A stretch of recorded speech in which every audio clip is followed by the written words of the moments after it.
Aujourd'hui, dans Vintage Mécanique, François Alain s'attaque à l'un des engins les plus emblématiques de la France d'après-guerre. Le véhicule, vous le connaissez tous, tout le monde le connaît, tout le monde l'a vu, car c'est une véritable star aujourd'hui dans les véhicules de collection. Cet utilitaire aux airs de mastodonte en acier ondulé et à la carrure de rhinocéros a bercé une bonne partie de la jeunesse française. Le Citroën Type H. J'ai l'intention d'en faire un joli projet et donc je veux que cet exemplaire-là soit lui aussi une star dans son domaine. Pour restaurer ce monstre d'acier, François Alain peut compter sur son pool d'experts, les cadors français de la restauration de véhicules de collection. On a déjà le projet hot dog et bière. Et qui dit chantier XXL, dit travaux titanesques avec révision complète du moteur, Toi, les soupapes qui bougent? C'est tellement beau. test et nettoyage des carburateur, C'est pas crado, mais quand même. Hein. contrôle des chambres de combustion, Parce que là, dans les chemises, là, si on voit des trop grosses traces ou quoi, c'est qu'on est dans le caca. vérification du circuit de refroidissement, Bah, François dit on a bien fait parce que t'as vu. C'est les joints. jantes voilées, Qu'est-ce que t'as fait avec ton camion? Putain, ouais, Dion, il a mis une bonne cartouche là. réservoir d'essence cabossé, Ah, il a déjà parlé. changement du système de freinage, Et ouais, bravo. Ça rentre tout juste, hein, mon ami. et du faisceau électrique. Tu galères pas trop avec le faisceau? N'en parle pas, c'est une catastrophe. Bref, de quoi donner quelques vertiges aux plus capés des experts. On va tout désosser. Tout. On dépoile tout là. Tout. Désosse tout. François réussira-t-il ce tour de force, celui de restaurer et de revendre son Citroën Type H à un bon prix? Hop, voilà. Là, tu dois être pas mal, là. Eh, ça a de la gueule, hein. Réponse tout de suite dans Vintage Mécanique.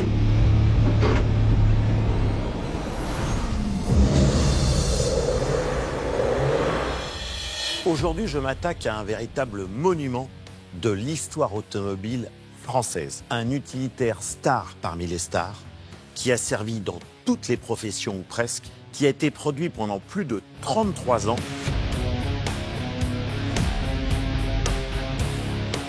et qui aujourd'hui est redevenu à nouveau une star dans son domaine, les utilitaires de collection. Il s'agit évidemment du Citroën Type H.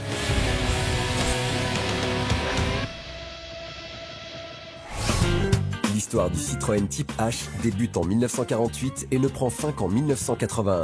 Plus de 33 ans de carrière pour cette fourgonnette. Conçu par Pierre Franchisé, ce fourgon se distingue par sa carrosserie monocoque à cabine avancée, créant une silhouette reconnaissable au premier regard. Le Citroën Type H a été le compagnon de travail idéal, s'adaptant aussi bien au transport de marchandises qu'à celui de passagers. Surnommé le Tube par confusion avec son prédécesseur d'avant-guerre, le TUB pour traction utilitaire basse. Les campagnes françaises ont été le théâtre de son passage pendant des décennies. Reconnaissable à son nez de cochon et à ses flancs en tôle ondulés, faisant du Type H un véritable patrimoine roulant. Au-delà de son aspect, sa popularité tient à sa fiabilité mécanique et à sa polyvalence. Malgré le peu d'évolution survenue depuis son lancement, le Citroën Type H garde son capital sympathie. Son succès est tel qu'il a été produit à près de 500 000 exemplaires en 33 ans de production, un record. Il a été remplacé par le Citroën C35 en 1981, puis le C25, mais reste très prisé par les collectionneurs d'aujourd'hui. Eh bien, un Citroën Type H, j'en ai trouvé un. Et pas n'importe lequel. La version HY Plateau de 1959. Avec ses 4,28 m de longueur, 1,95 m de largeur et 1 tonne 275 sur la balance, le Citroën Type H a une ligne cubique et une carrosserie en tôle ondulée pour gagner en rigidité. Sa face avant type Bulldog possède des portières avant à ouverture suicide. Cette version plateau split dispose de 2 portes arrière à battant, 2 ridelles en bois et d'une bâche pour maintenir et protéger le chargement.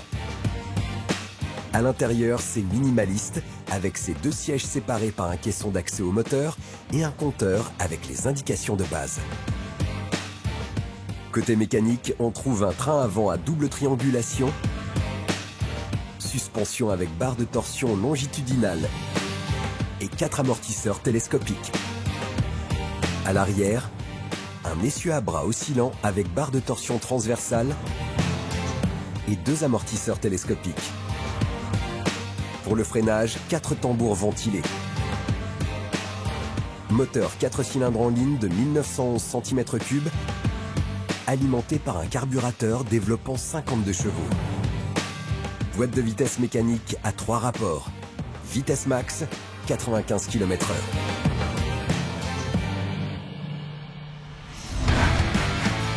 J'ai eu la chance de pouvoir acquérir celui-ci pour 15 000 €. Et j'ai plutôt de la chance parce qu'aujourd'hui, c'est très difficile d'en trouver. Alors, j'ai l'intention d'en faire un joli projet, surtout que sa version plateau, bâché, plutôt rare. Et donc, je veux que cet exemplaire-là soit lui aussi une star dans son domaine. Alors, au niveau de la cote, attention, le H est une grande famille.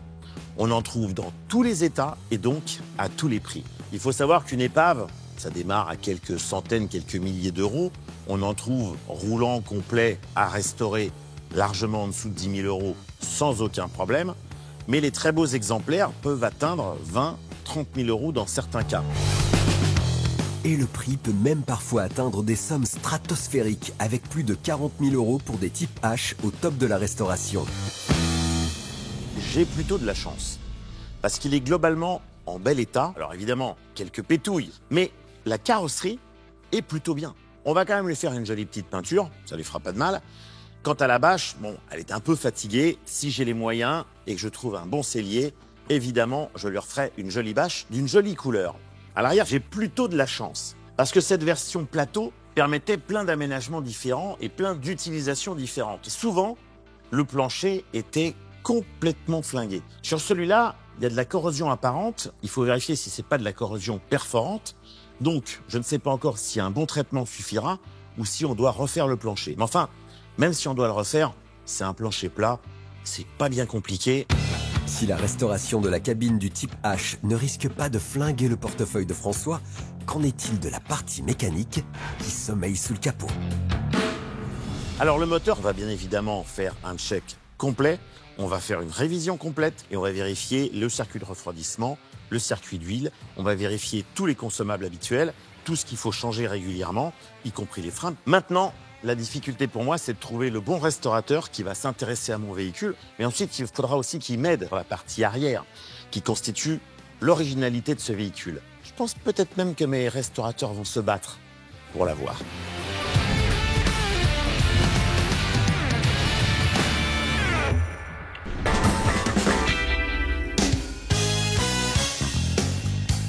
Il est temps maintenant pour François d'accueillir ses restaurateurs pour chiffrer et obtenir le meilleur devis pour le Citroën Type H de 1959. À l'issue de ces enchères, celui qui formulera la meilleure offre remportera le marché. D'abord, il y a Gabriel et JF. Ces deux mordus d'ingénierie automobile sont d'une efficacité redoutable, surtout quand il s'agit d'en découdre avec des véhicules français de légende. Baptiste, entretenir, restaurer, valoriser et exposer son savoir-faire fait partie de l'ADN de ce mordu de mécanique. Nico et Alex, créatifs et passionnés, aucune 4 roues ne leur résiste, surtout quand il faut s'attaquer à une européenne. Nicolas, que l'on retrouve aussi comme coach dans l'émission à succès Top Mécanique. Oula! Aujourd'hui, dans le conteneur, c'est un véhicule français, messieurs. Il est redevenu très à la mode parce qu'aujourd'hui, c'est un utilitaire. Et que la police s'en est servie? Ah, il n'y en a pas beaucoup, hein? Ça peut être n'importe quoi, une 4 chevaux, une Dauphine, enfin, tous les véhicules qui ont été à connotation police depuis 70 ans. Celui que je vais vous présenter aujourd'hui, c'est la version H, donc sortie à la fin des années 50. Et donc ce véhicule est resté aussi dans l'histoire sous le nom de panier à salade. Tu sais pourquoi? Parce que pour la police, ils avaient mis la deuxième porte coulissante. Et en fait, ils rentraient dans la foule avec, et un de chaque côté, ils chopaient les mecs et ils chargeaient dedans comme ça. Voilà, exactement. Panier à salade. Après ce petit point historique, il est temps d'entrer dans le vif du sujet et de découvrir ce fameux utilitaire. Toi, le tir au flanc, là, viens voir. Tu vas m'aider à débâcher. C'est donc Gab qui vient en aide à François pour débâcher le mystérieux Citroën Type H. Voilà, bravo.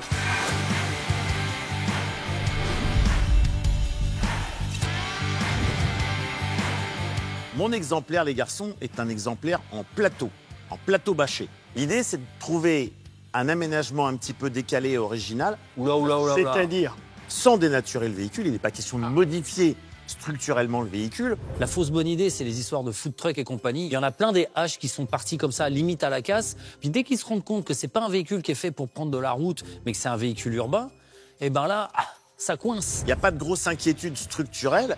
Il y a évidemment un peu partout de la corrosion de surface. Le véhicule n'a pas roulé depuis un paquet d'années. Donc, comme d'habitude, il faut tout démonter, tout checker. Le gros avantage de ce véhicule, c'est que tout l'ensemble moteur-boîte se démonte assez rapidement. On peut donc travailler sur ce véhicule avec d'un côté la carrosserie et de l'autre côté la partie moteur-boîte. En apparence, le type H semble en séduire certains. Et pour les faire définitivement craquer, François les invite à venir le reluquer d'un peu plus près. Bah, d'ici, il me paraît beau, hein, ton machin. Bien, JF, chaud patate, on le prend. Moi, ça m'intéresse parce qu'il y a eu plein de marchands de tracteurs qui avaient ce véhicule-là pour faire de l'entretien. Garagiste. Oui. Ouais, je suis chaud, moi. Ouais. Moi, je prends. On a déjà le projet hot dog et bière. C'est sur cette touche festive que le chacun son tour se termine. François va pouvoir passer au moment fatidique, les enchères. Avec Alex, nous annonçons 32 000 euros. Les gars, ça va pas bien. Il est propre, mais il y a tout à faire.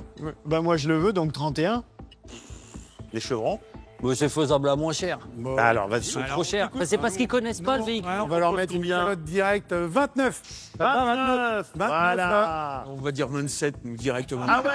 Ah non. 27, allons. C'est sérieux. Baptiste, si tu veux qu'il aille dans Ah bah 26, hein. Charolais. Ah bah 26. 26. J'y vais. Ah bah j'y vais. 25. Allez, hop, c'est parti. Attendez, non, c'est pas fini. De quoi, c'est pas J'ai fini. quelque chose à 25, dire. c'est bien. Eh ben, écoutez, on vous le laisse.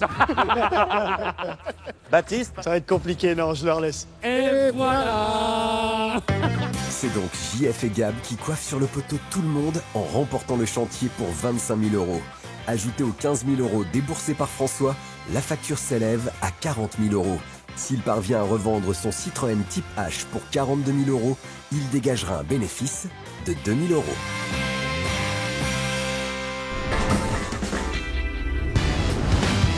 Premier jour de travaux. Après avoir remporté brillamment les enchères, JF et Gab retrouvent avec plaisir leur trophée automobile qui sommeille dans l'atelier. Ça te rappelle les souvenirs, hein? Ah ouais, hein.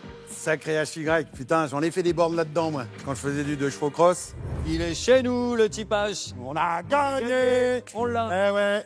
On commence tout de suite les travaux, là. J'attends pas François. Non. Moi, je veux m'y mettre. Il y a trop de souvenirs qui tournent dans la tête. Si je commence à y penser, c'est mort. Bah oui. C'est mort, c'est mort. Putain, mais- C'est par l'arrière du Type H que nos deux joyeux drilles ouvrent les hostilités en listant tout ce qu'il faudra checker. Faut un feu. Ouais. On vire l'attelage, on vire évidemment les feux à la con, là. On y remet les poulains. Ça, on va virer Ça. ça. Parce que qu'est-ce que c'est moche. Après avoir listé toutes les fautes de goût, JF décide de mettre le nez et les deux pieds dans l'utilitaire, histoire de tester le plancher. Et d'habitude, les sols de fourgon, là, comme ça, ils sont complètement défoncés. Là, ça va. De surface. On va gratter tout ça. Ouais. Allez, une bonne peinture résistante là-dessus. Bah oui. La rampe, là, ça dégage. Faut virer toutes ces lattes de bois, là, parce que ça, c'est du plancher, ça. Ouais. De manière, toutes ces petites lattes, là, faut qu'on refasse tout ça, là. D'ailleurs, on sait pas ce que veut François là-dedans. Ah oui, dis donc. On Parce aménage qu'il quoi? nous a parlé qu'il y avait un aménagement spécifique. Bah alors, on fait quoi, alors? Bah, de toute manière, avec ce style de véhicule, on fait ce qu'on veut, hein. En attendant de connaître le projet de François sur la partie arrière, notre duo de choc pose ses mirettes sur la carrosserie. Il a sa flèche, en plus. Eh, le clignotant d'époque. Putain, fallait être bon, hein, visuellement, de derrière, voir le machin, les tourniquets, mais dans la tôle. Oh, et celui-là. On les vire? Oh, les salauds. Oh, bah oui. Bon, les joints. Bah, les joints cuits, hein. Nos deux spécialistes poursuivent leur diag plus loin avec la partie mécanique. Et c'est sous la jupe que ça se passe. Bon, bah c'est beau, ça. C'est entretenu, en tout cas. Hein. Eh, c'est confirmé, les planchers sont hyper sains. Oh, bah dis donc, mon François, t'avais oublié de nous expliquer ça. Qu'est-ce que t'as fait avec ton camion? Oh putain, ouais, dis donc, il a mis une bonne cartouche, là. Et c'est bizarre, il n'y a même pas de trace sur le pneu. Va falloir la débosseler, cette jante. Eh ben, ouais. En revanche, ici, sous le moteur, la boîte, c'est gras, il y a de l'huile un peu partout. Mais là, il a dit qu'il fallait tout sortir pour faire les joints. Et ce camion a véritablement été entretenu. T'as vu les flexibles de frein, ils sont bien. Soubassement alors? Ouais, bah dis donc, c'est nickel hein, quand même, parce que normalement c'est pourri tout ça. Hein. Même la bavette, elle est bien. Ouais, il est entretenu ce camion, il est entretenu. Si jusqu'ici la carcasse du Citroën est loin de ressembler à une vieille boîte de conserve, l'œil affûté de Gab a repéré direct un problème au niveau du réservoir d'essence. Wow, qu'est-ce qui s'est passé? Non mais ce qui est bizarre, c'est que c'est les mêmes côtés que le pet qu'il y a dans la jante. Ça se trouve, ils ont refait de la carrosserie à un moment donné, ils ont retravaillé le camion sans toucher à ce truc-là.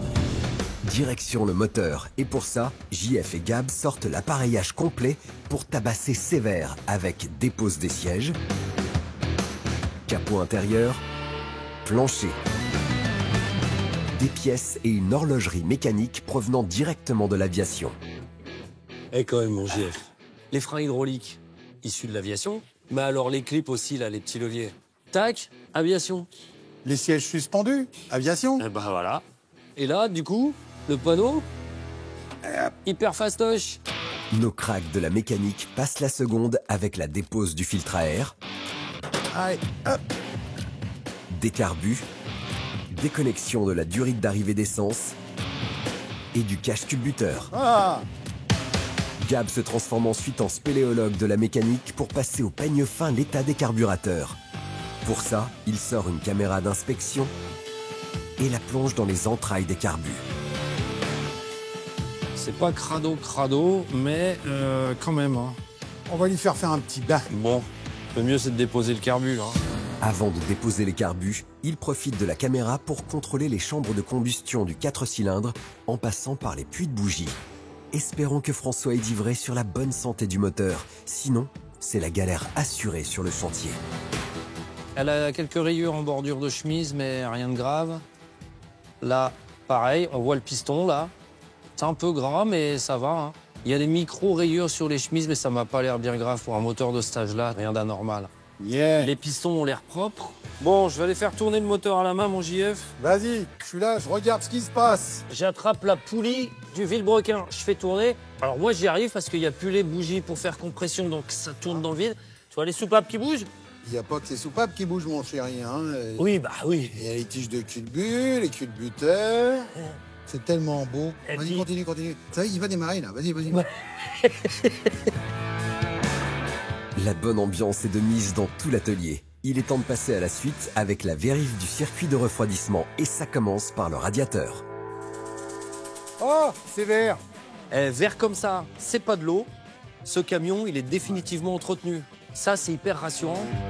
Si jusqu'ici le cœur mécanique de l'utilitaire fait honneur à sa réputation, reste à finaliser son diag et passer au crible le bas moteur. Pour cette opération, JF commence la dépose de l'échappement. Gab, lui, se charge de la vidange. Pas de trop de saleté dans le bouchon. C'est-à-dire qu'il n'y a rien qui se balade de méchant là-dedans. Ça a l'air d'être bien. Hein. Mais on voit à travers, hein, quand même. Hein. Ouais, elle est pas très noire. Et puis, elle est pas hyper épaisse. Elle est pas compacte. Elle reste liquide quand même. Ça va, quoi. Vient ensuite la dépose complète de l'échappement On y est. Voilà. et le démontage du carter d'huile. Ah. La bête. Bon. Il y a à peine un peu de dépôt d'aluminium et de plomb, mais il n'y a pas grand-chose en dépôt au fond. On est bien. Super. On voit que c'est un moulin qui n'a pas trop tourné. On regarde comment ça tourne. Allez, regarde le vilebrequin. L'îlot qui tourne. Quand vous êtes tourné tout à l'heure. Là, on le voit dans le bas moteur. Il y a toutes les vis. Tout va bien. Bon, va falloir nettoyer la crépine d'huile, là. Nettoyer les plans joints pour pouvoir remonter le carter d'huile. Et puis voilà, on sait ce qu'il vaut, ce moteur. Le cœur mécanique vient de soulager nos deux spécialistes en cette fin de journée. De quoi anticiper la suite des travaux avec le retour de François. On va tout désosser. Tout. On dépoile tout, là. C'est parti. La bâche, le bois, Le bois. les rivets, les roues, bah les oui, freins. tout. Désosse tout. C'est sur l'annonce de ces 12 travaux d'Hercule que nos experts se quittent. Espérons que toute cette bonne synergie perdure pour la restauration du type H.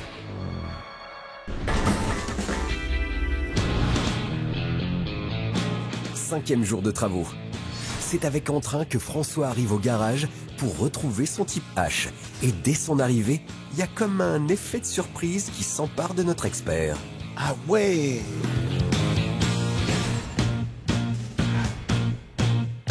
Ils ont déjà tout démonté. Les gars, y a quelqu'un? Mais Eh. François, Ça va? Bonsoir. Eh, vous avez bossé les gars, bravo. Hein. C'est clair que l'équipe des Chevrons a abattu un travail énorme, avec démontage de tous les éléments de carrosserie.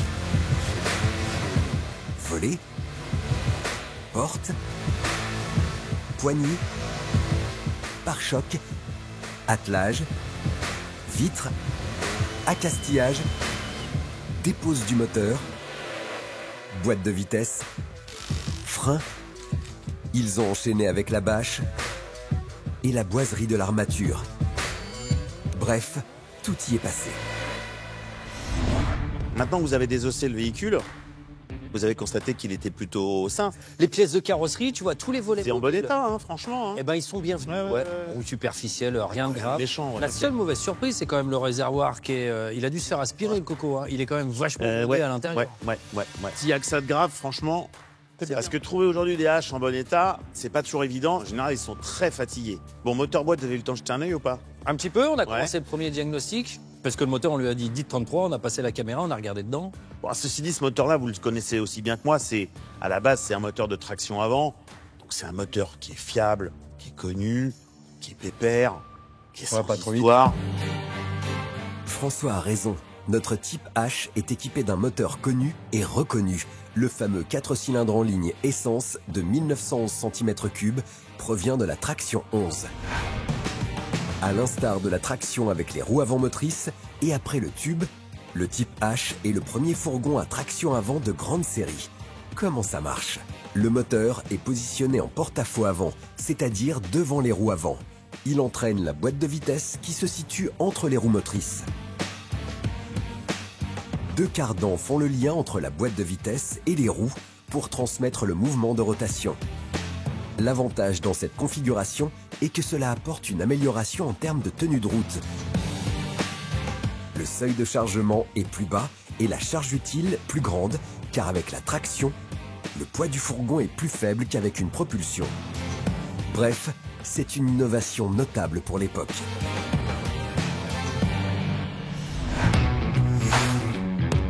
On a démonté le carter et il n'y avait pas trop de merde dedans. Ouais.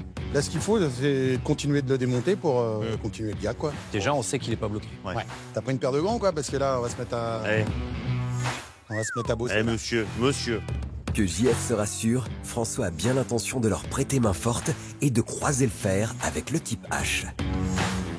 Donc, François, tu vas t'occuper du carbu? Oui, chef. Ça t'ira, Bien, chef. hein? Nous, on va démonter la boîte. C'est parti pour le lancement des travaux. Pendant que Gab part chercher une grue de levage pour désaccoupler le moteur boîte, François est focus sur la dépose du carbu. Voilà, hop. JF, quant à lui, se charge du démontage de l'allumeur. Il a son âge, le pépère, là. Ah! Voilà, parfait. Une fois l'allumeur délogé, nos experts passent au désaccouplage du moteur boîte. Pour sécuriser l'opération, ils sanglent le moteur, fixent le tout à la grue de levage. Mais bien, Tintin. Ouais, là, ça bougera pas. C'est parti pour une manœuvre au cordeau. Bon, François, toi, tu nettoies le carbu? Oui, Dans le petit bac à ultrasons? oui, ce sera nettoyé, il sera comme neuf. Pour que le carbu du type H retrouve son éclat et ses performances d'antan, François file donc nettoyer toutes les pièces via le bac à ultrasons. Pour ça, il démonte soigneusement le carbu pièce par pièce, place les éléments dans le bac et trempe le tout dans un produit détergent sous le regard bienveillant de son mentor. C'est parti pour 1 heure de cure de jouvence. En attendant la fin du décapage, notre trio magique vidange Lui, il n'est pas trop crasse. Bah, tant mieux. et dévisse les écrous de la boîte de vitesse. Là, on y va Yeah. précautionneusement. Ouais. François, t'as sur Je le maintiens. moteur. Ah ouais, vous inquiétez pas. Pendant ce temps-là, on désaccouple. Voilà, ça vient. Et Ouais, bingo. moi, je vous laisse voir. Ouais, Ouais. ok. J'emmène ça pour commencer à la Bah, décrasser. très bonne idée. Pour enlever les impuretés qui se sont logées sur la boîte de vitesse, Gab utilise un dégraissant non solventé qu'il applique sur chaque recoin de la boîte. Pendant ce temps, nos deux gaillards plongent leur nez dans l'embrayage pour vérifier son état de santé. L'embrayage est l'élément permettant d'assurer la liaison entre la boîte de vitesse et le moteur. Le système d'embrayage permet au conducteur de passer les vitesses pour accélérer ou freiner selon la vitesse choisie. Alors, ça dit quoi, messieurs? Bah, écoute, il est pas trop mal, hein. Franchement, un peu il a une de poussière, bonne gueule. Ouais, mais en fait, il a pas a priori de signe extérieur d'usure inquiétante. Ta, ta, ta, ta, ta, ta. Alors, La surprise. la surprise. Voilà. Un peu de poussière. Bon, globalement, c'est plutôt pas mal, hein. Bon, l'avantage, c'est qu'évidemment, aujourd'hui, toutes ces pièces métalliques qu'on enlève, elles sont évidemment recyclées. Ça va de soi. Ça. Alors lui, forcément, le roulement. Bah, ça s'use aussi, forcément. C'est ça. Donc, c'est une des pièces les plus, comment dire, les plus sensibles d'un bloc comme ça. sollicité. Bilan des courses qui ne pèsent donc pas lourd pour l'embrayage. Un disque et un roulement d'arbre de boîte à changer. Et le plateau d'embrayage qui partira au nettoyage. Il est temps maintenant d'enchaîner avec la vérification d'une autre pièce d'usure, la pompe à eau. On avait checké le liquide de refroidissement. Absolument. Il était propre, bien vert comme il faut. Mais ça veut dire que si le liquide est en bon état, ça veut dire deux choses. Le premier, c'est que le moteur est entretenu régulièrement, etc. Et que sans doute, il est en bon état. Sinon, il serait plein de cochonneries, de rouille, de tas de trucs. Donc, c'est plutôt bon signe. Ah. Hop, hop, hop. Oh là là. Attention à la douche. On fait pipi. Tiens, regarde, tu vois le liquide. Ouais, il est en bon état. Si la couleur du liquide de refroidissement a de quoi rassurer, il est temps de checker la pompe à eau. La pompe à eau d'une voiture a un rôle crucial, car elle régule le débit du liquide de refroidissement afin d'éviter au moteur de trop chauffer. Alors, normalement, s'il y a du jeu, on l'a là. Ouais. Bon, on n'en voit pas, Bah, mais c'est bon. plutôt pas mal, hein. Bah oui. Un graisseur Ouais. pour graisser le palier avant. Oui. Tu vois, de la pompe à eau. Et si ça a été bien fait, Regarde, il y a plein de bah, graisse, ouais, donc c'est c'était en bon bien fait. état, ouais, tu Et vois. là, le petit loulou, là, Oui. c'était pour mettre une petite goutte d'huile. Pas bête. Tous les 4000 km. Ouais. Graissage du HY complet. Absolument. Tous les 4000. 4000 km. Eh ben écoute, c'est pas mal ça.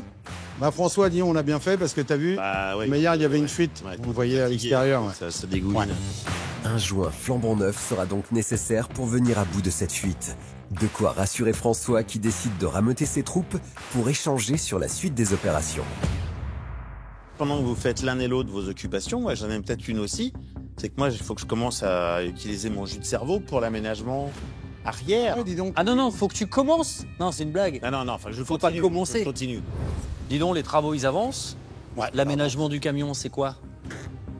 François, on sait pas trop ce qu'il veut aménager encore, là. On est dans le flou? On a un peu peur aussi Ouais. de pas faire n'importe quoi, quoi. On veut faire un truc qui nous plaît aussi. Bah oui, parce que qui va le faire? C'est Bi. Ah, c'est pas lui. Je pense que à nous trois, on va réussir à faire un véhicule vraiment sympa. Bon, Salut les garçons. moi je vais chercher la serpillière. Hein Voilà. Allez, bossez bien. Parce que là, je cherchais la serpillière. moi. Ouais, tu peux. Ouais. Il a même pas un indice. C'est sur cette attitude pleine de mystère que François quitte son équipe. Espérons qu'il creuse son projet et qu'il revienne avec une idée bien précise sur l'aménagement de son type H.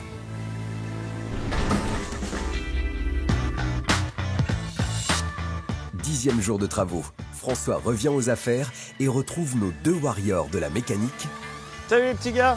qui sont déjà dans les starting blocks. Qu'est-ce qui se passe? Vous êtes malade? Comment que c'est? Pourquoi on est ouvert? Vous êtes en train de bosser? Il est Bon. plein d'humour, lui. Hein. C'est quoi? C'est mon moteur? Bah oui. Waouh, les gars, T'as vu les... J'ai de gueule un petit peu. Il y a des tout verts. Si François trouve son moteur transfiguré, c'est que JF et Gab ont dans un premier temps déposé tous les éléments mécaniques.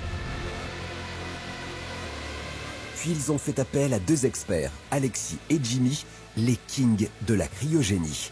Pour nettoyer le moteur, ils ont utilisé une machine qui contient de la glace carbonique sous forme de petits cristaux à moins 80 degrés. Grâce à l'air comprimé, ces petits cristaux se transforment en poussière de glace et vont fragiliser les couches à éliminer. Ils ont ensuite enchaîné avec la boîte de vitesse et le châssis. Nos deux artistes des chevrons ont pris le relais pour le remontage et la mise en peinture du moteur. Bref, un travail colossal à l'image du type H. T'es venu pour bosser quand même aujourd'hui. Mais les gars, je suis à votre disposition. Je vais vous bon donner un petit coup de main. Tu connais ces freins-là, les freins Alors, avant ça, de HY? C'était les freins qui provenaient de la traction avant, monsieur. Voilà, la 15-6. Oui. Et la particularité de ces freins, c'est qu'ils sont montés sur cassette. Disons, 2 cylindres de roue par côté. Il me manque quelques pièces, là, mon François. Je vais te laisser bricoler avec Gab, là. Ok. Et je vais chercher 2-3 trucs, et D'accord. puis à tout de suite. Ça marche. Bah, jette Gab, bouge pas. Hop. Alors là, ce sont les goujons Ouais. qui permettent de retenir tout le collecteur d'admission-échappement sur la culasse. Donc le but du jeu, là, je les ai tous remis à la bonne place, j'ai quasiment fini. On va pouvoir passer à la pose du collecteur. Les collecteurs d'admission et d'échappement que ramène Gab font partie des pièces moteurs indispensables au bon fonctionnement du véhicule. Le collecteur d'admission permet la répartition de l'air entrant dans l'ensemble des cylindres du moteur et le collecteur d'échappement évacue efficacement les gaz d'échappement qui résultent de la combustion du carburant. Donc le collecteur, c'est pareil, on l'a passé à l'usinage. Ouais, beau, hein, ça rend bien. Hein. Un joint neuf, Ouais, bien sûr. ici, Ouais, pour rassembler la partie admission de la partie échappement. Et tout replanifier ouais, c'est pour être bien. sûr que ça colle bien à la culasse, parce que la culasse est propre, elle D'accord. est plate, ça faut que ce soit bien plat. Le plan d'appui bouge, donc il faut le repasser à l'usinage pour être Ah ouais. sûr d'avoir une bonne liaison. Pour Donc des l'échappement. grands goujons, parce que là il y a des parties plus épaisses Bien sûr. que là. Pendant que Gab resserre les derniers goujons sur la culasse, François tartine les joints des collecteurs avec de la graisse cuivrée. Cette graisse évite la corrosion, la rouille et l'oxydation sur les pièces qu'elle protège. Vient ensuite la pose des joints Impeccable. et des deux collecteurs. Le collecteur est en place. En place, serré, tout est OK. Après cette pose sans encombre, nos experts enchaînent avec la pose du carburateur. On prend pas un carbu neuf, c'était celui qui était dessus à l'origine. Ah oui. Nettoyer, passer au bac à ultrasons, etc. Des joints neufs, réusiner pour mettre des axes étanches. On va le mettre en place, mais on va pas le mettre comme ça. Ça, c'est la tôle par feu. Là, ça chauffe énormément en dessous, sauf qu'un carburateur, pour bien faire fonctionner un moteur, il a besoin d'aspirer de l'air frais. Donc cette tôle-là, elle permet de faire une séparation entre la partie chaude et la partie qu'on espère un peu plus froide. Pour ce remontage, Gab a la bonne recette. Un peu de graisse cuivrée sur le premier joint, pose d'une cale avec graisse, du second joint, de la plaque par chaleur et du carburateur. Impeccable. C'est tout bon. JF prend ensuite le relais pour l'installation d'une pièce pour remplacer l'allumeur d'origine, un allumeur électronique. L'allumeur électronique, tu vois, ça fait partie, une fois de plus, des pièces modernes qui permettent d'avoir un look toujours à l'ancienne, mais qui, en fait, améliorent la voiture d'époque. Et nous, on est arrivé à l'allumeur électronique parce que gros problème de condensateur. C'est vrai que c'est en plus un problème fréquent. Donc, D'où l'intérêt de passer quand on peut en allumage électronique, parce que finalement, on est gagnant. En montant cet allumeur électronique, le moteur du type H tournera mieux et consommera moins. Une vraie valeur ajoutée. Notre duo de choc peut maintenant passer au prochain focus, les freins à tambour. alors, mon François, Oui. comme tu sais tout, qu'est-ce qu'un frein à tambour? C'est composé de deux mâchoires, de petits pistons qui écartent la mâchoire contre le tambour. Et quand ça s'écarte, forcément, ça freine. Ouais. Donc, avec le temps, ça s'use. Oui. Et ce modèle-là est particulièrement efficace pour deux raisons. La première, c'est qu'il est à double piston, donc ça écarte à peu près symétriquement les mâchoires. Là, on freine parfaitement bien. Le freinage était très important parce que là, on est sur un véhicule utilitaire, donc en fait, beaucoup de poids à promener. Du coup, Citroën, ils ont voulu aller chercher un frein efficace. Ils n'ont pas été trop loin. Ils avaient fabriqué la traction 15.6, qu'elle avait un freinage très dur parce qu'elle roulait très vite. Donc, ils ont été piqués exactement la même chose parce que sur cette version de HY, on a exactement le même frein que la 15.6 Citroën. Ce qui est bien sur ces freins-là, c'est que c'était un système, ce qu'on appelle à cassette. Le système que Citroën avait inventé, c'était donc un système qui faisait que tu pouvais démonter tout l'ensemble et tu pouvais venir comme toi et moi maintenant sur une table, refaire les freins. Voilà. Tu n'étais pas obligé de rester accolé au Alors, véhicule. il y a juste 4 vis qui le tient. Exactement. C'est génial. Si ce système de frein a un côté performant et pratique, il est temps pour nos deux gaillards de mettre le nez dedans pour connaître son état de santé. En premier, il faut qu'on enlève ces deux écrous-là qui vont tenir la flasque. Absolument. Pour le démontage des tambours de frein, François prend les choses en main et s'empare du pétard pour la dépose des flasques. Alors là, un truc important. Mm. Citroën avait bien fait la chose, parce que c'est génial. Sauf Un détail. un détail. Tu as les deux ressorts qui sont de chaque côté, qui Ouais. tiennent la mâchoire, Ouais. vont sur un petit axe qui se trouve ici. Ce petit axe, une fois qu'on a enlevé ces deux vis-là, Tu le prends dans la gueule. donc la petite technique, c'est de laisser cette vis serrée là. On va desserrer celle-là. On va venir le mettre là pour pouvoir que les deux plateaux se referment. Pas bête. Et on va meuler un petit coup là et une petite pointe de soudure. Et après, on est au top. JF repart au charbon. Il desserre la vis du haut. Il nettoie avec une fraise et soude les petites vis qui tiennent les platines. dépose les ressorts et retire les platines. Voilà les petites pièces que je te parlais. Oui. Donc ces petites pièces, en fait, ce qui est hyper compliqué, c'est Oui. quand tu remontes tout, et Ouais. ben, quand tu es en train de serrer, tout bouge à moitié et eux, Piou. ils sautent. Et c'est pour ça que tu te demandes pourquoi à l'époque, ils n'avaient pas pensé directement à le souder. Bah oui. Maintenant que notre expert a retiré les plateaux, il peut passer les pièces en revue. Alors ça, c'est le levier de frein à main, tu vois. Quand tu viens tirer le bras, et ben ça va tirer ta mâchoire, donc ça va appuyer en fait sur ton tambour. Ça, c'est des excentriques qui permettent le réglage du frein et la durite de liquide de frein qui va, elle, passer, il va commencer à appuyer sur ce cylindre de roue là, remonter et appuyer sur l'autre cylindre de roue qui se trouve en haut avec sa petite purge. Donc voilà notre système avec les deux cylindres de roue. D'accord. Ce qu'on va faire, c'est que on va se faire un peu de la nettoyage. Allez. C'est parti pour un nettoyage des platines et du centreur avec une laveuse à haute pression bio. Cette machine permet d'éliminer les résidus de graisse présents sur toutes les pièces grâce à un dégraissant. Pendant ce temps-là, JF, lui, brosse l'excentrique de réglage de la mâchoire et son axe. Reste maintenant à bien remonter le tout. Alors, par contre, faut pas se tromper pour le remontage. D'où L'intérêt de ne pas avoir démonté le second pour avoir un exemple pour remonter le premier sans se tromper. Malin les gars. Allez messieurs, maintenant faut remonter les pièces. Mais visiblement JF vient de déceler un problème sur le cylindre de roue.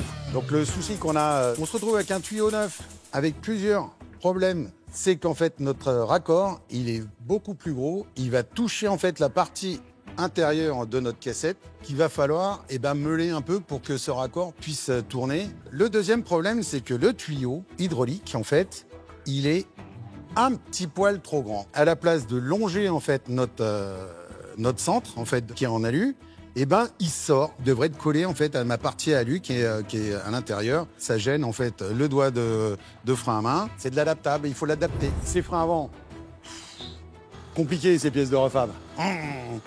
Bon, obligé de meuler un petit peu les cylindres de roue, modifier la durée. Bon, tout rentre enfin et ça va. Ouf. Ah. Ça passe de justesse. Hein.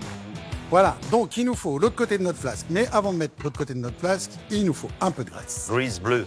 Blue. La blue grease.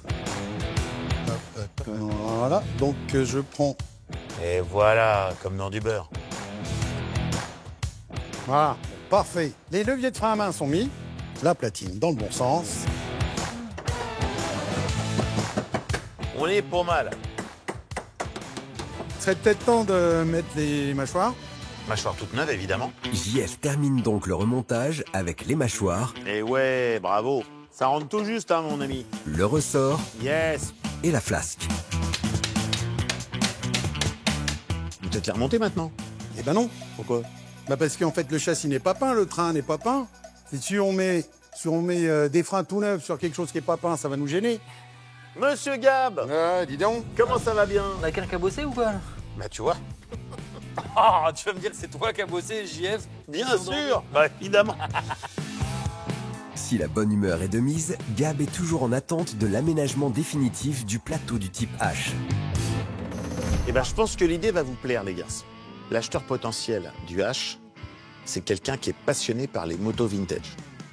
Ah, je le connais très bien.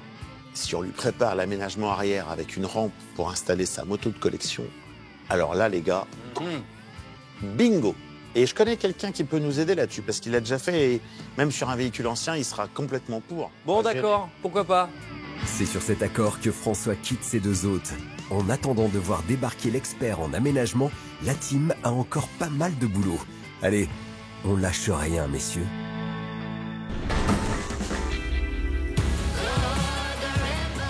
Douzième jour de travaux. C'est au guidon d'une Harley que François arrive au garage des Chevrons. En passant les portes, il découvre un atelier en pleine ébullition. Ça va les gars? Mon petit François, Ça boum? la forme? Vous êtes toujours sur les freins, les gars? Oh, punaise, ouais. Hein. Bah, il faut les faire bien les choses là, non? Bah, je comprends, mais Bah quoi? fait un moment que vous y êtes, non? Oui, mais regarde, c'est beau. Non, mais je dis pas le contraire, mais il y a un Il n'y a souci. pas un pépin, surtout un petit peu de boulot, quoi. Et en pire, c'est que c'est pas fini. Parce que, Tu vas me filer un coup de main parce que là, on a fait qu'un côté. bah, bien sûr, les gars, je vais vous faire un coup de main, je suis venu pour ça. François, il arrive. Il dit alors, mes freins, ils sont montés. Mais non, ils sont pas montés, mon François. C'est pour ça que tu arrives. Tu vas m'aider à monter les freins avant. C'est pas parce que c'est une cassette et on dit que c'est facile à faire que ça se met en... Tiens, mon François. Alors, hop, tiens. Tu vas l'attaquer. Hein. Faut bien viser. Hein. Ouais, T'as vu bien qu'il y a viser. un trou? Normalement, Tu vois, j'ai visé du premier coup. Hein. Viser. Voilà. JF prend le relais pour placer les ressorts Ah, Nickel. et vient ensuite le serrage du mécanisme. là. Bon, François, on a remonté la cassette. Ok. Donc maintenant, on va s'occuper du tambour. Oui, mais avant, on va faire un pré-réglage D'accord. de nos freins avec Ah, ça, c'est vachement astucieux. le compas. Le compas. Si nos deux gaillards sont en extase devant ce fameux compas XXL, c'est que c'est l'outil idéal pour un pré-réglage des freins. Démonstration. Là, nous allons prendre la cote parce qu'elle a été usinée. Et du coup, notre usineur, lui, il a surfacé tout ça. Donc forcément, il a grignoté un petit coup sur notre tambour. Donc nous allons prendre l'empreinte avec notre compas et on va le reporter sur nos segments de frein. Exactement. Pour voir les. Ça te va? Donc là, ça lèche bien. Donc là, on est bien sur Ça le truc. allait. Ok. Tu vois. Et là, nous allons reporter Alors, sur nos freins. Tac. est-ce que ça passe? Voilà, il y a du jeu. Donc en fait, Du jeu. on va prendre.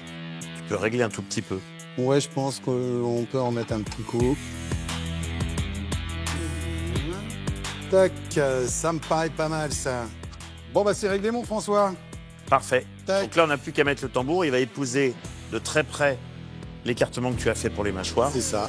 Avant de remonter le tambour de frein, JF met un peu de graisse sur le roulement extérieur, pose le tambour à l'aide d'un maillet et serre les 6 vis qui maintiennent le roulement du tambour de frein. Voilà mon François. Parfait. Donc là, bâbord, Ouais. Tribord. là, tribord. Mon François, on passe à la suite.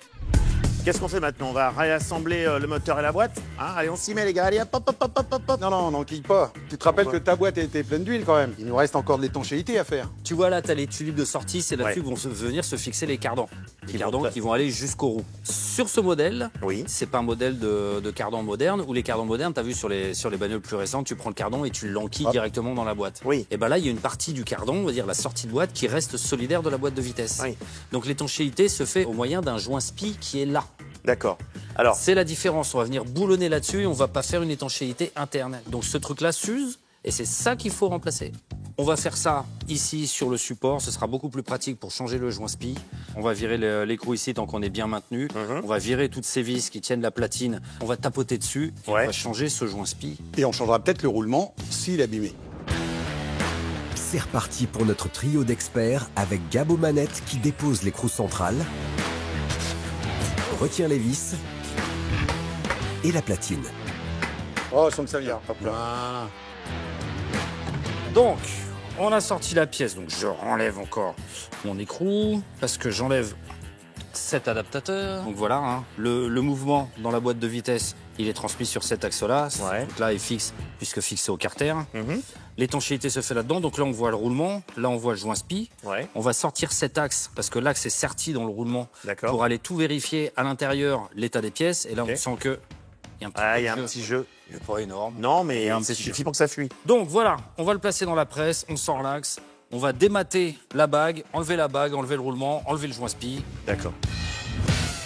Après la théorie, place à la pratique. Pour sortir l'axe, Gab utilise une presse qui va déloger la pièce tout doucement. Hop. Et voilà. Récupération. Tac. Le voilà le bébé. L'axe est sorti, lui il va bien, pas de souci. Le problème c'est là-dedans, donc toujours notre joint SPI de ce côté-là. Et la bague qui permet de tout tenir le roulement et le joint SPI dans le support. Dans le support. Là tu vois, là, la matière est déformée, parce que ça a été maté, c'est un matage. Un matage. Donc une fois qu'on a serré la bague, Ouais. on déforme un petit peu la matière dans un creux. Pour que ça ne bouge plus. Bah ouais. Donc JF, il va foutre un coup de perceuse là-dedans pour enlever le matage. On va pouvoir défaire la bague. Tu vas faire ça avec lui. Pendant ce temps-là, moi, je vais gagner du temps. Je vais aller nettoyer sur le carter pendant que tu fais ça avec JF. C'est armé d'une perceuse que JF perce, enlève la bague et retire le roulement. Là. Ça y est, c'est tout bon. Alors, est-ce que le roulement, il vaut encore le coup ou est-ce qu'il est cuit? Non, il était cuit, on a Il est bien cuit. fait. Voilà. Bon. C'est ça, en fait, quand il reste trop longtemps stagné, l'huile se dépose au fond de la boîte, et puis ça se met à rouiller un peu dans les billes, et puis voilà quoi. Il était temps qu'on change ce petit roulement. Notre expert poursuit l'opération en retirant l'autre support du roulement pour accéder au joint spi. Voilà, Bien. le joint spi. Ouais. Voilà, c'est un joint spi métallique à l'époque. Nous, on va passer au joint spi moderne. Aujourd'hui, les pièces de refabrication pour ce même modèle sont en caoutchouc. C'est ça. D'accord. Je vais nettoyer les pièces, je reviens, mon François. Bien, mon Jeff. Hein? JF repart au bain de jouvence mécanique pour décaper les pièces. Enchaîne avec le remontage du roulement dans le support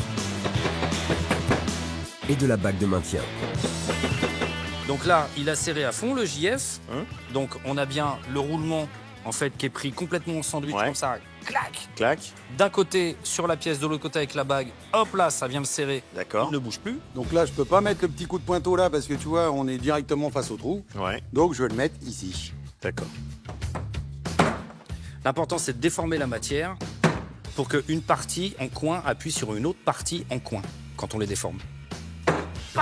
Ah, Adrien, tu peux nous ramener le joint spi? Donc le joint spi, on l'avait rangé mais dans un coin très particulier. C'est-à-dire? Et Adrien, il nous le ramène. Touche. ah, ah, c'est chaud, hein. C'est glacé. Ça sort du congélateur? Oui. Mais pourquoi? Avec le froid, le joint spi se rétracte, il se contracte, il prend moins de place. Ouais. On le met dans son logement et avec la chaleur qu'il va récupérer, parce qu'il va se remettre au moins à température Bien ambiante, sûr. mais après avec la chaleur de Il la va boîte de se vitesse du décontracter. moteur, il va reprendre sa taille normale et du coup il va remplir bien l'interstice dans son logement pour garantir l'étanchéité Pas bête. extérieure. Ah. Donc il est en place, on va pouvoir remettre maintenant notre axe qu'on avait enlevé tout à l'heure à Ouais. la presse, on va pouvoir le remettre dans le roulement. D'accord. Pour cette opération, Gab retourne à la presse. Et voilà. Parfait, les gars. Vient ensuite la pose d'un joint d'étanchéité papier et le remontage complet de la pièce. Voilà. Allez, petits gars. On C'est y le est moment pas important. La boîte à sa place. Mais on va pas commencer par la boîte, les copains. Non. On va commencer par les cardans. Ouais. Ce qui nous permettra après de venir les fixer sur ce qu'on vient de rénover, Tu as bien sur les intermédiaires. Tu as hein. bien. Ah. On met que la boîte de vitesse. On va la porter avec une grue de levage, une chèvre. Ouais. On va la glisser gentiment par ici pour ne pas rayer sur les parties Bien sûr. non démontables Bien sûr. du châssis pour aller la poser là-bas. Cette boîte de vitesse, elle va le tenir grâce à un support qui passe ici. Ouais. Mais ce support, c'est la commande qui est là-bas avec le levier de vitesse et le frein à main. Ouais. Mais ça, cette chose-là, si on la met déjà en place sur le châssis, on ne pourra plus sûr. amener avec la chèvre la boîte de vitesse. C'est idiot. Donc, on va poser la boîte de vitesse là-bas, on fixe le support, on remonte la boîte qu'on accroche dessus, et après, seulement, on pourra ramener le moteur pour le fixer à la boîte. On n'aura plus qu'à boulonner les cardans sur le sortie de boîte. Pour la pose des cardans, c'est François qui s'y colle. Le rôle du cardan est de transmettre aux roues l'effort de rotation du moteur, de même que les mouvements de suspension et de braquage des roues avant. Une fois le cardan posé, la fine équipe soulève la boîte avec une chèvre de levage, achemine la bête tout doucement, la fixe aux deux cardans de roue, et pour finir, installation de la tringlerie de boîte et du frein à main. Bon bah les gars, c'est bon signe là. La boîte est en place. Il manque peut-être juste le truc avec les 4 pistons à l'intérieur là. Vous voyez ce que je veux dire quoi? Les canassons. Le moteur. C'est parti pour la grande et délicate manœuvre. Première étape, rapprocher délicatement le moteur vers la boîte de vitesse. Hop, voilà. Là tu dois être pas mal là. La tension est palpable sur les visages. Faut dire que l'opération est délicate. Et greffer ce moteur sur la boîte a de quoi faire suer nos experts. Ça y est, bébé est en place. Eh, ça a de la gueule hein. Le groupe motopropulseur est installé. Et du coup, qu'est-ce qui manque? Il manque les périphéries du moteur Oui. et notre faisceau électrique qui est parti se faire refaire Oui, ce qui est complètement. sans fil. Du coup, il nous manque ce faisceau pour pouvoir le mettre en route et après, je pense qu'on pourrait peut-être faire un petit tour. François termine sa journée et repart avec l'espoir de faire rugir ce mastodonte d'ici quelques jours. Voir. D'ici là, l'atelier des chevrons va mettre les bouchées doubles pour attaquer la dernière ligne droite mécanique.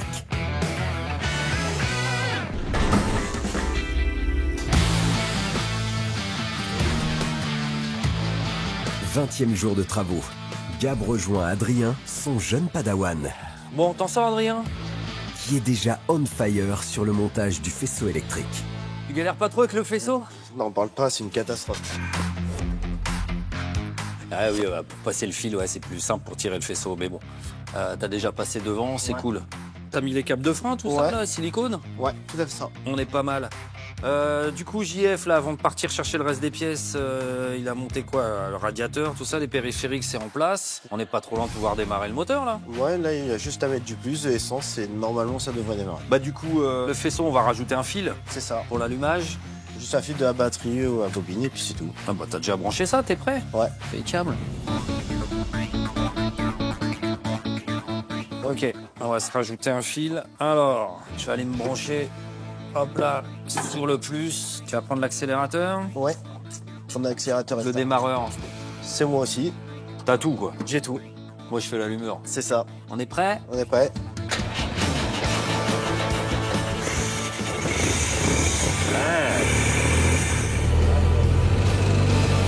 Ok, on est bien, là. On est bien. En plus, il fait pas de bruit, il tourne bien. Bah ouais.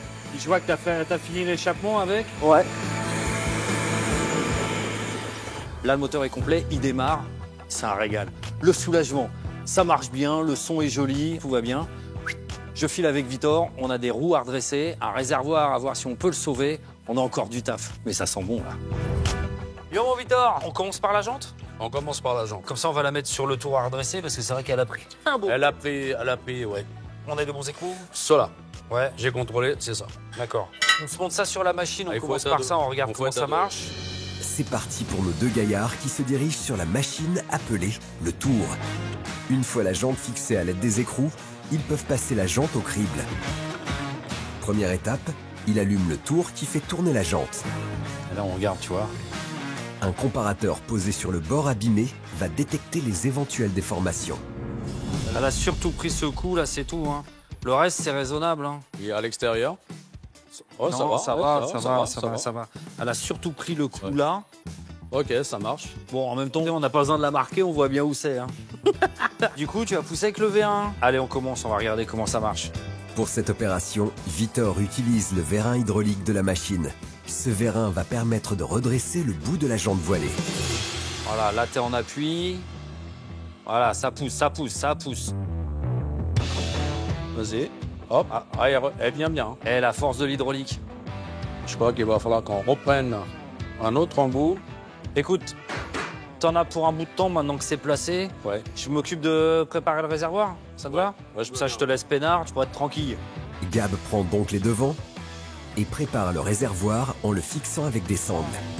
Pendant ce temps, Vitor tente un tour de force à l'aide d'un marteau de carrossier pour taper sur le bord de la jante voilée. Une fois terminé, il contrôle la jante en la faisant tourner. Yo, Victor, t'en sors ou bien? Eh ben écoute, ça se présente plutôt assez bien. Il y a une petite imperfection, ouais, bah tu vois, un petit peu par là, j'ai passé... Ah, mais déjà, tu l'as bien vu, là. Elle est bien revenue. Bon, il faut finaliser un petit peu. Non, mais c'est pas mal déjà, là. Je vais t'interrompre un petit peu là-dessus. Qu'on regarde un coup le réservoir, parce que si je dois en chercher un autre, que je regarde tout de suite pour essayer d'en trouver un. Ok. Je t'ai ramené la palette, on regarde ça? Changement d'atelier pour nos deux restaurateurs qui vont tenter de sauver ce réservoir qui est dans un piteux état. Eh ben, tu l'as bien sanglé, c'est bon boulot, ça. Oui, je me suis dit, s'il faut essayer de le sauver, on va le dégazer. Quand on dégaze violent un peu de temps en temps, ça bouge, on va rester en sécurité. C'est un réservoir d'essence. Dedans, il y a de l'essence. Tu vas travailler dessus avec de la chaleur. S'il reste de l'essence dedans, des vapeurs. Ça s'accumule et ça risque de faire boum. Donc on va le dégazer d'abord, on va virer les vapeurs d'essence. Toujours. Alors il y a plusieurs techniques. Hein. Donc là on a le creux à remonter. Je voudrais que tu me donnes ton avis sur comment est-ce que tu sens la tôle, si elle revient bien ou pas. Sachant que là, on a ça, c'est ça qui m'inquiète moi. C'est vrai qu'elle est bien pincée et j'ai peur, c'est qu'il se déchire, le métal se déchire en tirant dessus. Bah ouais. On va essayer de sauver la pièce d'origine. Pour dégazer le réservoir, Vitor sort l'artillerie lourde et allume le chalumeau. T'es prêt, mon gars? Allez.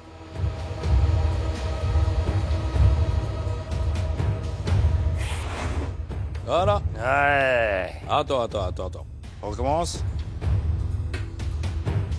Il y en a encore un peu. Là, tu vois? On n'a plus de vapeur d'essence. Là, on peut travailler en sécurité. Notre taulier en chef passe à la suite du process avec le débosselage du réservoir. Pour ça, il passe la ponceuse sur la surface à traiter pour la rendre lisse. Il applique ensuite un produit pour faciliter l'opération. Là, tu as mis le fastin, là, pour que l'étain arrive à bien adhérer à la surface. Voilà. Ça, c'est le produit qui permet à l'étain de bien coller. Vitor peut maintenant sortir sa petite astuce, fixer un anneau en étain sur la partie bosselée à l'aide d'un chalumeau. Et avec une masse à inertie, il va maintenant pouvoir tirer sur l'anneau. Ah, il a déjà parlé. Pour que la tôle du réservoir retrouve sa forme d'origine. Là, il faut que je me déplace petit à petit. Il faut que je fasse tous les petits coins comme ça. Parce que là, ça sert à rien de tirer encore, là. Là, ça sert à rien. Maintenant, il faut que je me déplace, que je me mette à côté et au fur et à mesure, y ramener. Pour ça, Vitor dessoude l'anneau en étain avec le chalumeau et va reproduire la même opération sur toute la surface bosselée. Eh, le truc qu'on avait là où on risquait la déchirure, on l'a pas. Bah là, il faut que je continue un petit peu. Bah là, le coin le plus inquiétant, franchement, C'était là. Celui-là. C'était là. Parce que la tôle était fortement pincée, ça faisait un pic. Donc là, en fait, on l'a redressé. Ouais. On a un arrondi, on a pu le pli. Ouais. Il n'est pas troué, on est bien. Bah écoute, pour l'instant, ça me plaît. C'est Par bon, contre, l'étain. j'ai pour un petit moment là. Génial. Eh, bon boulot. Le taf avec Vitor, tout se passe bien. On va se faire un réservoir aux petits oignons. On commence à être pas mal. La journée, elle sent drôlement bon. Du coup, on sort une petite douceur. François, il veut faire un truc, il veut venir avec un expert pour installer une moto là-dedans. Donc, faut qu'on en profite maintenant du saucisson. Parce qu'après, quand il y aura la moto, je pense qu'il n'y aura plus de saucisson. On confirme, Gab. Ce petit espace détente va vite être remplacé par un aménagement dédié à la moto. Reste maintenant à savoir qui se cache derrière le profil de cet expert.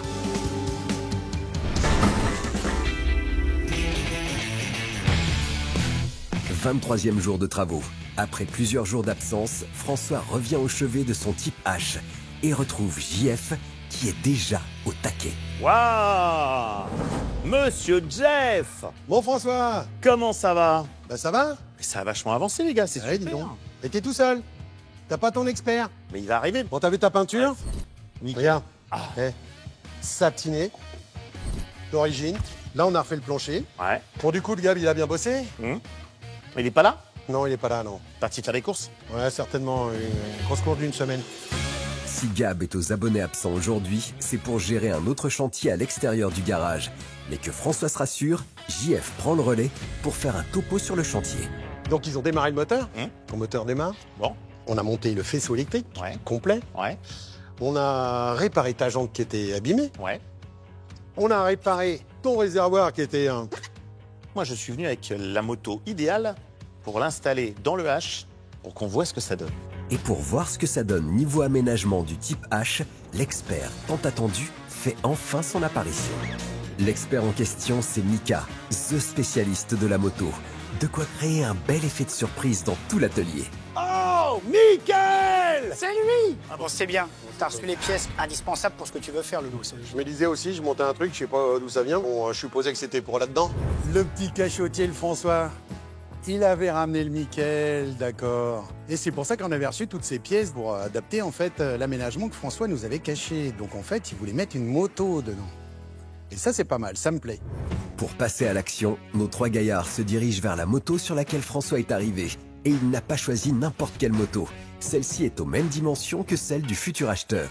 Il est temps d'entrer dans le vif du sujet.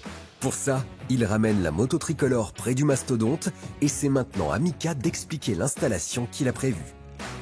Comment ça marche?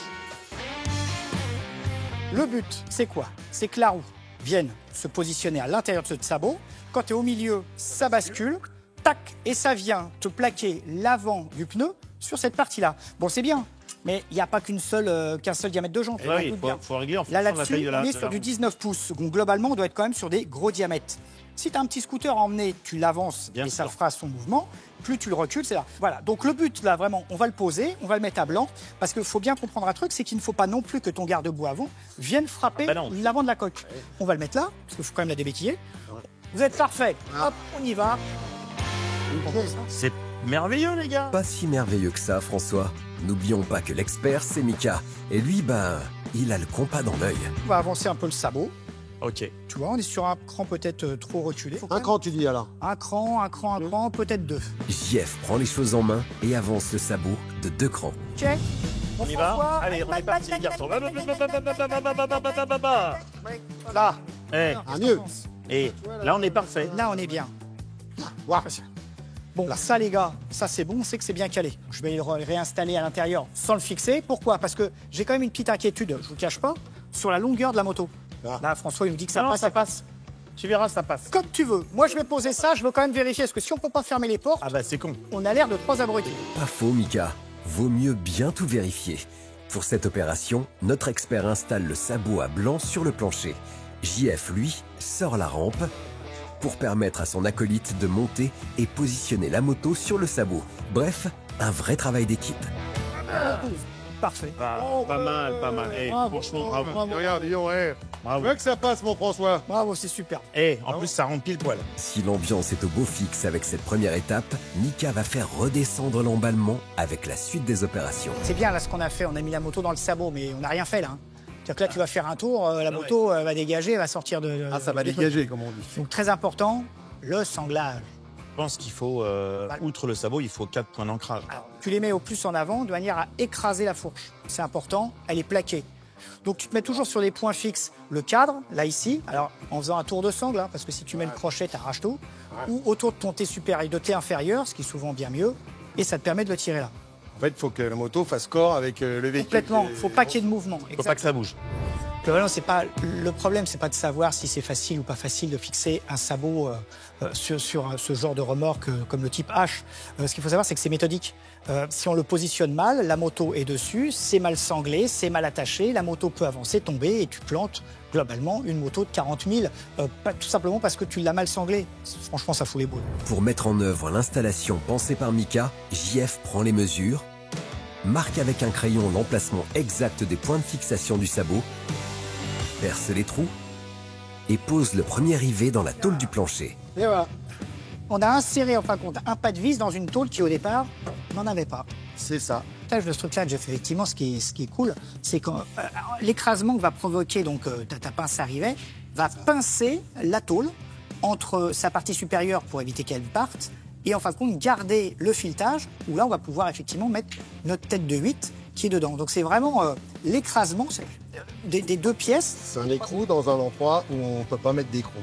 C'est aveugle. Exactement. Pour la pose des 3 autres rivets, JF fait chauffer les biceps et le tour est joué. C'est génial. On a mis nos petits rivets, ça solidifie la pièce, c'est parfait. Vient ensuite la fixation du sabot. Bon, les gars, c'est bien, là, ça y est, c'est posé. Y a pas de souci, ça va. Mais ça, tu me la mets là-dedans, la moto, là, elle va se casser la gueule pareil. Eh oui. Bon, alors, il faudra peut-être me mettre ça, petit crochet. Ça peut être pas mal. Allez, on y va. Je vais te montrer parce que j'ai pris la cote là-bas. Tac, tic, tac, toc, tac. Là, on va y mettre mon culot à 26. Une fois les mesures prises, JF refait chauffer la perceuse Qu'est-ce qui perce bien? Ah, c'est Oh là là là là. et fixe l'anneau au plancher. C'est pas beau, ça. C'est superbe. Hein? On met des anneaux au sol, mais on est obligé de les mettre avec une grosse plaque pour répartir la force de la sangle, qui est très puissante, sur une surface beaucoup plus grande. Si on la mettait sur un simple boulon, on risquerait en fin de compte, avec le poids, d'arracher l'anneau avec son petit écrou et on aurait l'air fin avec un trou comme ça béant dans la coque et une moto encore plus par terre. Bon, on y va. Allez, on vire les Allez. clous, on remet notre... La rampe. C'est à l'unisson que nos 3 spécialistes remettent la rampe, Allez, pose. installent la moto sur la plateforme, la bloquent avec le sabot et les sanglent pour bien sécuriser le tout. Qu'est-ce que t'en penses, Ti? Ah non, c'est génial. Eh ben voilà, eh ben moi j'ai fait le job. Bravo. Hein, on est bien. Ça, ta moto, elle est stable, elle bougera pas. C'est sur cette mission accomplie que Mika tire sa révérence sous l'œil de ses 2 complices qui restent encore sous le charme du travail accompli. Bon, c'est sympa. Tu vois, ça a vraiment une belle dégaine. L'acheteur potentiel que je connais, quand je vais lui envoyer 2-3 photos, il va craquer. Il faut le finir. Il te faut quoi encore une semaine à peu près? Ouais, une bonne semaine. Par contre, il n'est toujours pas parti. Mika, je n'ai pas entendu sa moto. Ah non, pas. Tiens, viens voir. Bizarre quand même. Il Sa est moto pas parti. toujours là. Ah bah ça va, ça coule douce. Hey, je suis sorti, il y a une food truck, je me suis dit que j'avais Ouais. des crocs. Vous voulez boire un truc là, les gars? Ah bah c'est gentil, ouais. Puis on a faim aussi. Ouais. C'est autour d'un bon petit repas que la journée se termine. Et comme les petits plats du food truck, la livraison du Citroën Type H commence à sentir vraiment bon.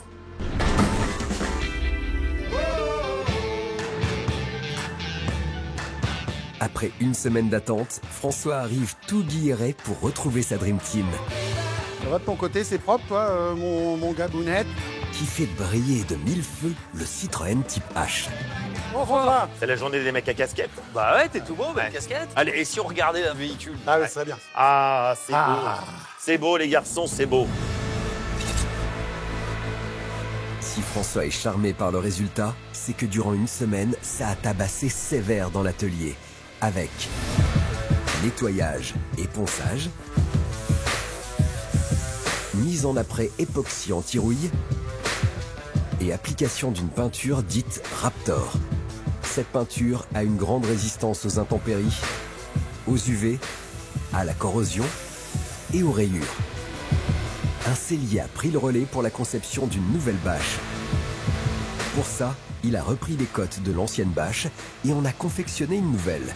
Et la liste des installations réalisées est loin d'être terminée.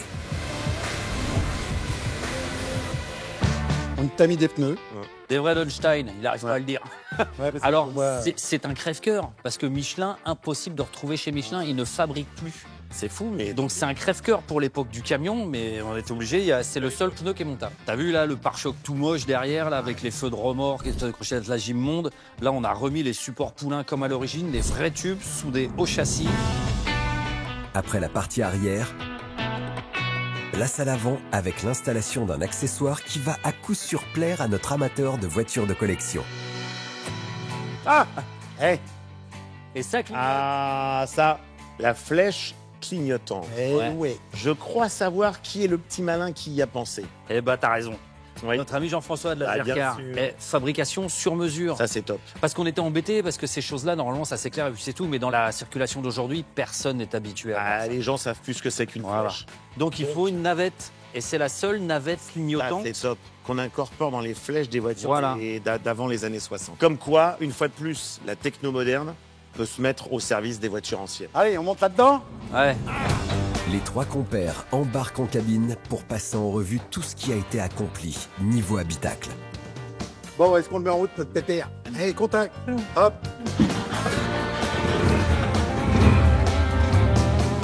Ah, C'est clair qu'avec le son du 4 cylindres en ligne, oh, écoutez ça, les enfants. il y a quoi mettre tous les sens en éveil et faire venir l'acheteur qui arrive au guidon de son destrier. Le copain François. Voilà, génial. Après cette empoignade chaleureuse, François se lance dans la présentation de cet utilitaire excellemment bien restauré. Là, était sain, en bon état. C'est une version pick-up, ce qui n'est pas le modèle le plus fréquent. C'est la première fois que j'en vois. Voilà, nos petits camarades ont révisé, checké, vérifié, modifié tout ce qu'il fallait. Tous les appendices qui étaient anachroniques pour lui redonner vraiment le look qu'il avait quand il est sorti de l'usine de Javel en 1950. Que d'antan. François conduit Laurent vers l'arrière du type H, histoire de bien mettre en lumière ce qui a été accompli niveau aménagement. Donc l'arrière a été vraiment pensé comme un utilitaire, si tu veux. Ça a servi à des tas de professions en version pick-up. Et tu as compris en voyant les 4 fixations permettent de mettre des sangles, évidemment. Et le cale roue, bah, tu te doutes bien que ça peut être pour mettre notamment une moto ancienne. Et pour ce qui est de la moto ancienne, Laurent est un collectionneur hors pair. Reste maintenant à savoir si cet équipement répond aux attentes de cet acheteur potentiel. C'est magnifique. Voilà. Je kiffe. Je me doutais que ça te plairait. Eh bien, on l'embarque. Celle que Laurent veut embarquer à l'arrière du type H, c'est sa moto, une splendide Mania de bon. Ça rentre nickel. L'aménagement réalisé a littéralement tapé dans l'œil de Laurent, de quoi enchaîner avec le cœur mécanique de la bête. Alors on l'a pas remis en petits morceaux, mais tu vois, il est tout propre, il est tout soigné. On a changé les joints, tout ce qui est collecteur, tout ce qui est carburateur, tout ce qui est pompe à essence, tout ce qui est allumeur. Tout ça est reconditionné, mis en propre. Et encore une fois, donc la petite entorse, mais c'est complètement réversible, la petite entorse qui va vers la modernité, c'est l'allumeur électronique. L'allumeur électronique, aujourd'hui, ils sont très fiables et ils servent à ça. C'est vachement bien. On va aller se faire un petit tour. Ouais. Hein? Bah ouais.